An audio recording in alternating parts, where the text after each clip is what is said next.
How's it going, y'all? Titan Smash MTG. Today we're here with a full breakdown of Historic Anthology 5. The full spoiler is finally out. We have 25 new cards coming to Historic, and I'll be honest, this is probably the best Historic Anthology we've ever had. Usually when I see these things, like, there's a lot of cool cards with them, but some that you'll just never really want to play or anything. So I've always kind of skipped out on these. I've actually never bought any of the bundles before. But this time, this is a good enough set where I'm gonna get the bundle for this. It's not a terrible price. All things considered, you get a whole play set of all these cards. There's a lot of really playable stuff here. So we'll get right down to it. We're going to look over each different card in alphabetical order, talk about the card itself, maybe some archetypes to go into, or things that could spawn that are new. So let's get into it. Make sure if you're not subscribed already, consider doing so. It really helps out a lot. Also, if you don't follow me on Twitter, twitter.com/TitansmashMTG. Enough yapping. Let's get into it. Let's go. So starting off here with a nice little sideboard card. This is Ancient Grudge. This is 1 red instant. Destroy target artifact. Nice and simple. This also has flashback for green. So a 2-mana destroy target artifact is pretty nice at instant speed, and being able to flash it back for a single 1 mana here is really nice. And especially in green, like, Rule's a great color combination. Actually, it's the best color combination in all of Magic. So having this card in Historic for sideboard options is pretty freaking sweet. Not going to break the format or anything, but nice to have an option like this. It's pretty cheap. Card number 2, I'm not going to get too into here because I've actually made a 10-minute video about this card already, but Atarka's Command. We'll go over it real quick. Red and a green instant. Choose 2. Your opponents can't gain life this turn. A target's command deals 3 damage to each opponent. You may put a land from your hand to the battlefield, or creatures you control will get +1/+1 until end of turn. A lot of different scenarios for this thing to be good. This card is just an amazing card. One of the best commands out there. Probably the second best command out of all the commands shown today, but number 1 in my heart. So Target's Command will absolutely see some play because I be on one of the ones played it. So good card here, great card here, one of the best cards from this set. Let's look at another one. Next up, we have Court Homunculus. This is a white mana 1/1 artifact creature. Court Homunculus gets +1/+1 as long as you control another artifact. This one's interesting because this can be a 1 mana 2/2 pretty easily in the right shells. I'm just not kind of sure where this would go. You know, I think of stuff like blue-white auras, but they play a bunch of auras and enchantments and a lot of artifacts there. And I don't know many artifact decks that really care about having, like, beefy, weenie creatures, you know? So while this is a super interesting card, and I can see this just going into some shells where you go turn 1 Homunculus, turn 2 Scrappy Scrounger, swing 2, and then you're kind of just off to the races there. Maybe this can spawn a new kind of white weenie archetype. Maybe this can go in some other type of shell. But not as obvious a home for this one, but it's a cool card nonetheless, and something that I think could see play. So next up here, we got Dragonstorm. This is 8 in a red, sorcery. 9 mana sorcery. Search your library for a dragon permanent card, put it on the battlefield, then shuffle. But this has Storm. I think the obvious home for this is something in a Burial Rites kind of deck, or something like that. You know, maybe not in Burial Rites, but some kind of deck that uses Mystic Mastery. You mastery this on turn 4, possibly even turn 3. You can put 2 dragons on the battlefield that way because you're casting Mastery with a Storm, and then you cast Dragonstorm. So, interesting card here. Otherwise, like, you're never going to be casting this thing fairly, I don't think. I could also see some situations where you have a Storm deck anyway that would want a Grape Shot, and you could just go grab 4 Terror of the Peaks or something and just one-shot your opponent there. A lot of different possibilities for this, but I think something where you're just using Mystic's Mastery for this. Get a dragon, something like a Velomachus, something like that, and see if you can go to town on that. So, interesting one here. People will definitely brew around this card because it's a dragon-focused card, and people love their dragons in Magic. This may not be the most competitive of cards. I don't see this being like a tier 1 card or making any tier 1 decks. But in the decks that want this kind of thing, it's a super powerful effect and a cool use of Storm.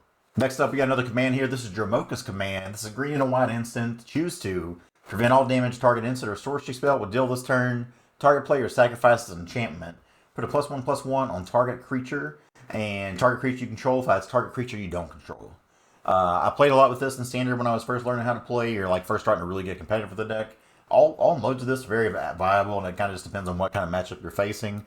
The one that I used it for the most was getting a +1/+1 counter on a creature and then fighting. The way you stack those, you put the counter on there and then you fight, so that's always pretty nice. But sometimes, you know, just preventing damage that an instant sorcery to prevent would be really good there. Or making somebody sack an enchantment, you know, especially if you only have one out there. Not too bad there. So Dromoka's Command, very viable card, good reprint. I think all these commands been in Historic is super cool.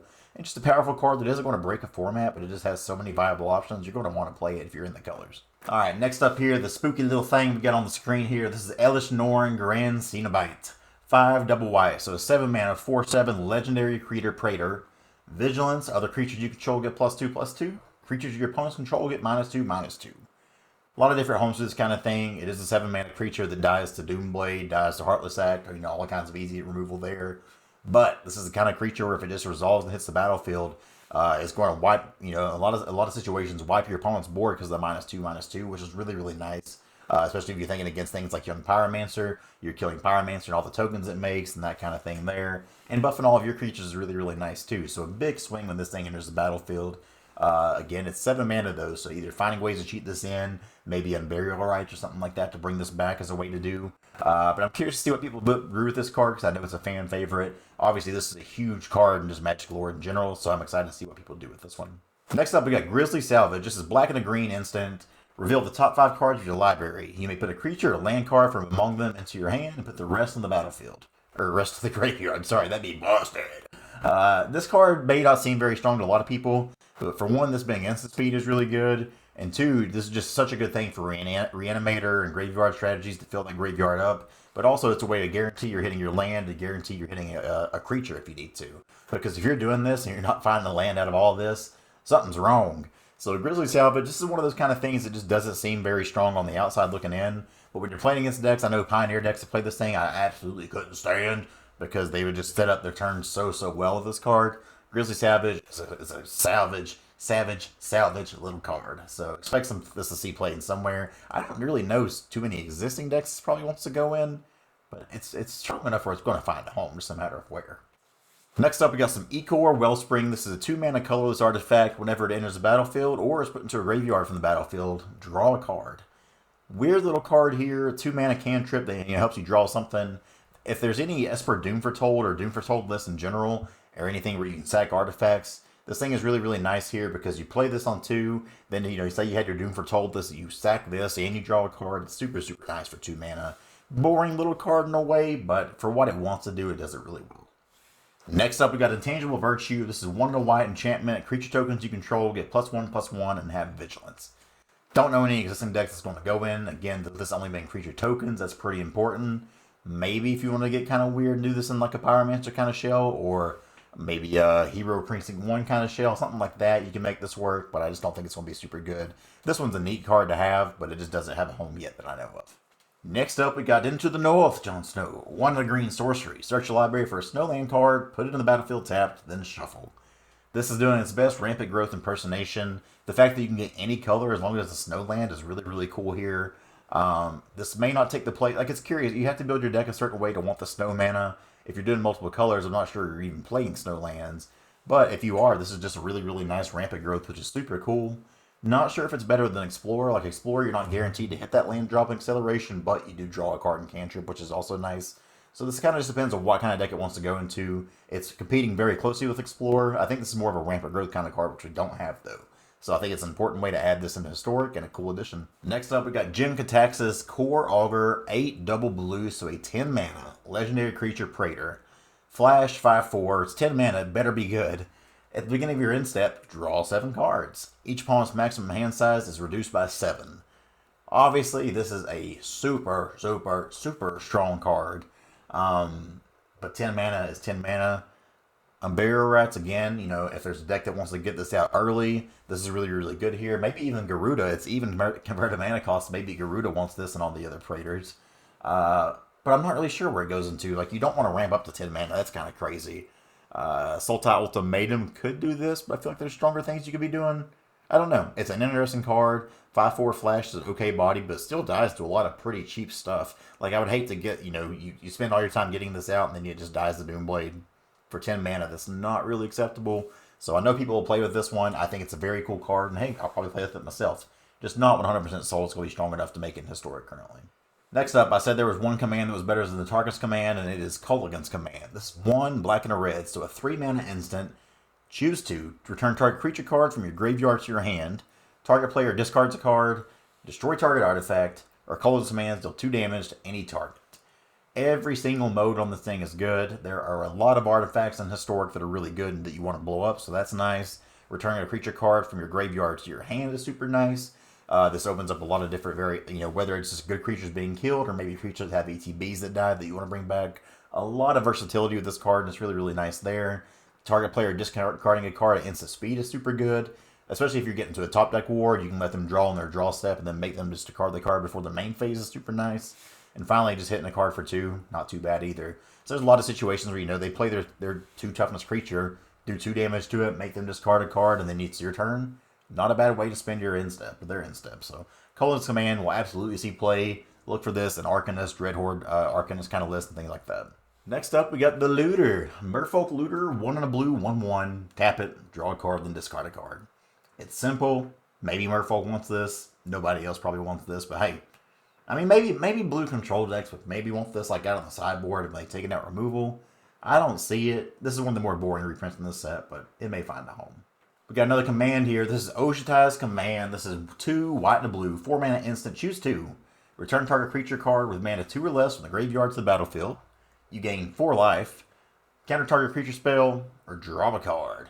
Again, all modes of this are pretty relevant. There's a lot of times you want to do this kind of stuff. Returning a creature card with mana value 2 or less to the graveyard to the battlefield is interesting, but a lot of decks that want to play Oshitai's Command just aren't playing these cards. It's not like we have a Jace Friends Prodigy in the format anymore to bring back, so I'm just not sure what you really want to have here.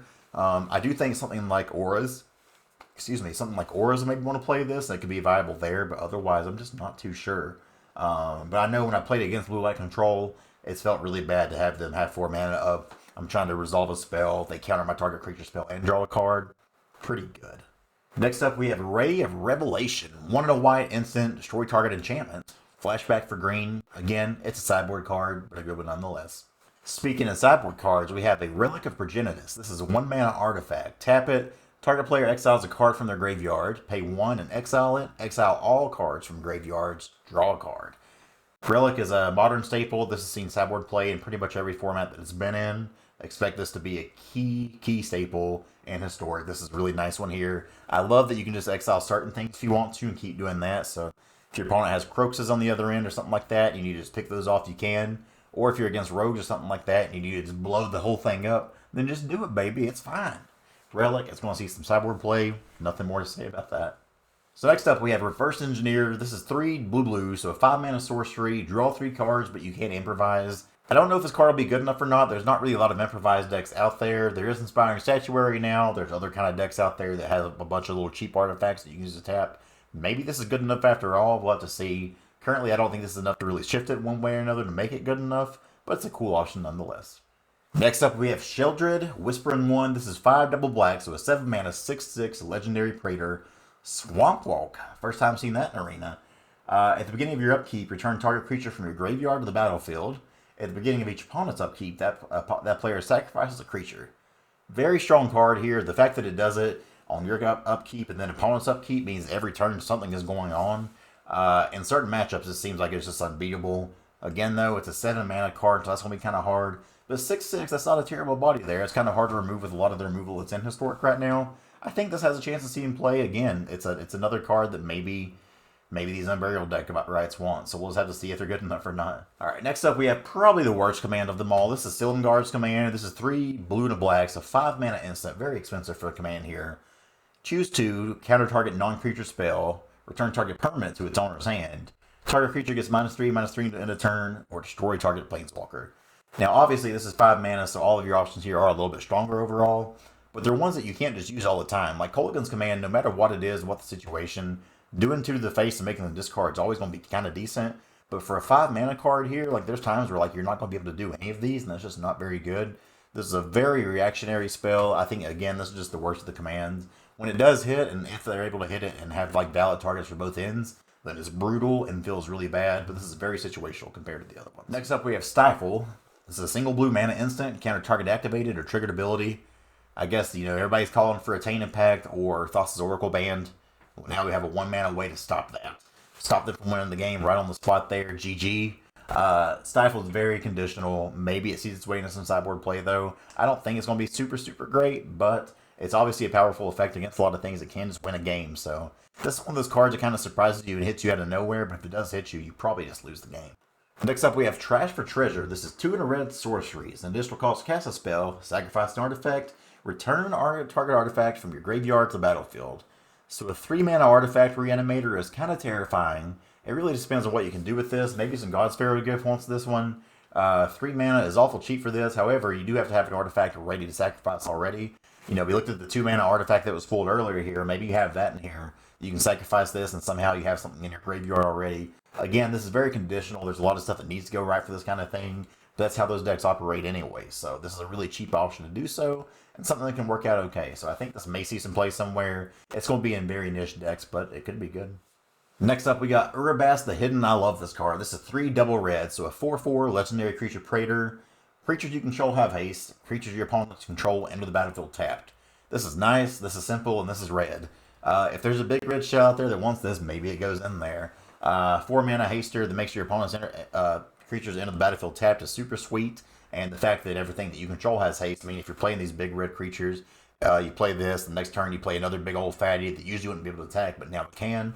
I don't think this is going to be good enough for Historic. I love the card, super sweet, probably just not playable enough.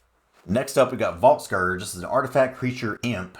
This is 1 and a Phyrexian mana, so you can either pay 2 mana for it, like 1 in the black, or you can pay 1 and then just pay 2 life. 1/1 flying lifelink.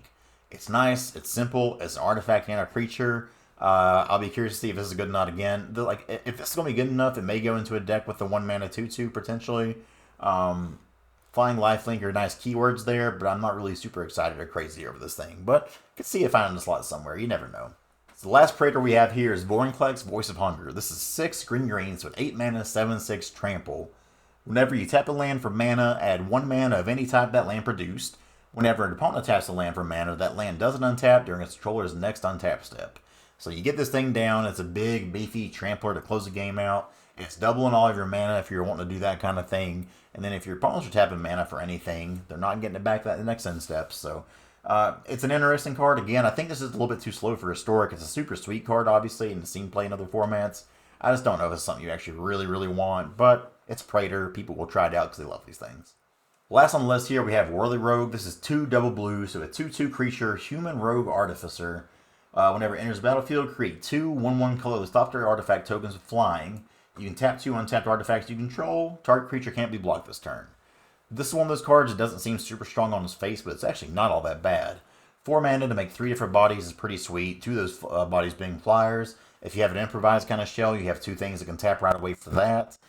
You can also tap this to make something unblockable, so you have a big creature that wants to get in there and get some damage. You can make it not be blocked. I don't know if it's going to be super good enough because it is, you know, it's a 4 mana 2/2, but bringing those extra bodies on the battlefield is pretty nice. Just take my word for it, when this is stronger than it looks, it's not going to break anything, but it's a solid card all around. So that's what we got there. What are you looking forward to at Historic Anthology 5? Are you going to be buying this set? And if you're buying it or wanting to play in it, what decks are you looking forward to seeing played? I know I'll be playing some Gruul with the Tarkus Command. That's the one I'm super excited about. What are you going to be playing? Let me know in the comments down below. Once again, thank you all so much for the support. Appreciate you all as always. Let's go.